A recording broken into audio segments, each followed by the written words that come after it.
வணக்கம் friends, welcome to சுப்பீஸ் wonderland. இன்னைக்கு நம்ம ஒரு லஞ்ச் பாக்ஸ் ரெசிபி தாங்க பார்க்க போகிறோம். குயிக்காக ஒரு 5 நிமிஷத்தில் சூப்பரான லஞ்ச் பாக்ஸ் ரெசிபி ரெடி பண்ணிடலாங்க. இது லஞ்ச் பாக்ஸ் ரெசிபி மட்டும் இல்லைங்க, இது ஒரு சூப்பரான சைட் டிஷ்ஷாகவும் எடுத்துக்கலாம். வாங்க ஃப்ரெண்ட்ஸ், இது எப்படி பண்ணலாங்கிறத பார்ப்போம். ஃபஸ்ட்டு இந்த ரெசிபி செய்கிறதுக்கு ஒரு மிக்சி ஜாரில் 4 to 5 பூண்டு பற்கள் நல்லா தோல் உரித்து ஆட் பண்ணிக்கிறேன். அதே போல் சின்ன துண்டு இஞ்சி தோலெல்லாம் நல்லா உரிச்சிட்டு இதில் சேர்த்துக்கலாம். ஒரு பெரிய வெங்காயத்தை கட் பண்ணி சேர்த்துக்கிறேன். ஒரு பச்சை மிளகாய் 2 கீரி இதில் ஆட் பண்ணிக்கிறேன். இப்போ இதை ஒரு ஃபைன் பேஸ்ட்டாக அரைச்சி எடுத்துகிட்டு வந்துக்கலாம். இப்போ ஒரு பேனை நல்லா சூடு பண்ணியிருக்கேன். இதில் 2 to 3 ஸ்பூன் அளவுக்கு எண்ணெய் சேர்த்துக்கிறேன்.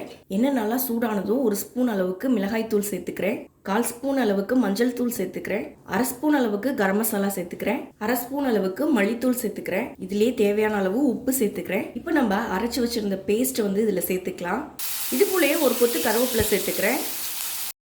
இது எல்லாத்தையும் சேர்த்து நல்லா மிக்ஸ் பண்ணிக்குவோம். இப்போது வெங்காயம் இஞ்சி பூண்டோட பச்சை வாசனை எல்லாம் நல்லா போனதுக்கப்புறமா இப்போ உடச்சி வச்சுருந்த 3 முட்டையை இதில் ஆட் பண்ணிக்கலாம். இந்த மசாலாவோட சேர்த்து இந்த முட்டையை நல்லா மிக்ஸ் பண்ணி எடுத்துக்கலாம். யூஸ்வலாக செய்கிற எக் ரெசிபி மாதிரி இல்லாமல் இந்த மாதிரி ஒரு தடவை ட்ரை பண்ணி பாருங்கள், ரொம்ப சூப்பராக இருக்கும். பாருங்கள், சூப்பராக இந்த முட்டையை நல்லா ஃப்ரை பண்ணி எடுத்தாச்சு. இப்போ ஃப்ளேம் ஆஃப் பண்ணிக்கலாம். இப்போ நம்ம வடித்து வச்சுருந்த சாதத்தில் 1 கப் சாதம் இதில் ஆட் பண்ணிக்கலாம். இப்போ இந்த முட்டை மசாலோட இந்த சாதத்தை நல்லா பரட்டி எடுத்துக்குவோம். உப்பு மட்டும் செக் பண்ணிக்கோங்க, தேவைப்பட்டுச்சுன்னா இது கூட ஆட் பண்ணிக்கலாம்.